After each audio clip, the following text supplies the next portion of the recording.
This is how we take the belt off, but this video is about putting the belt on. 17mm 12-point socket, and take the tension off the belt.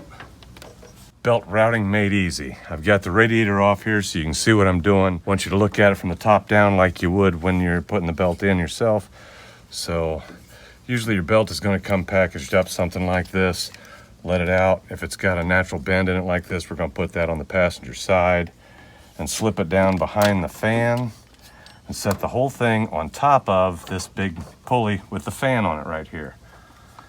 Now one side is going to stay on top of this little pulley, the other one's going to drop down below it.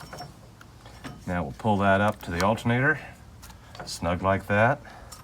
Over on this side again, one's going to go over, one's going to go under.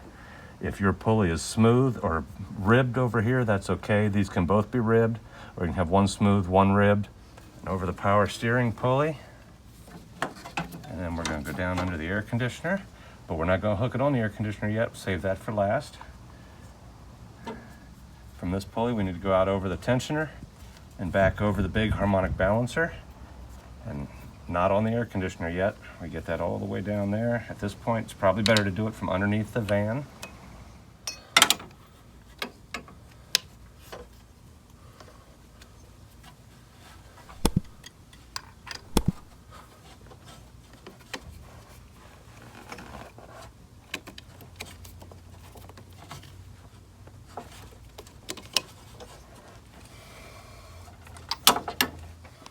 Please visit our website at floridavanman.com, where you'll find links to our videos and links to a lot of our favorite products that fit the T1N Sprinter. And you'll also find links to make a donation or join us at Patreon. Patreon membership has benefits.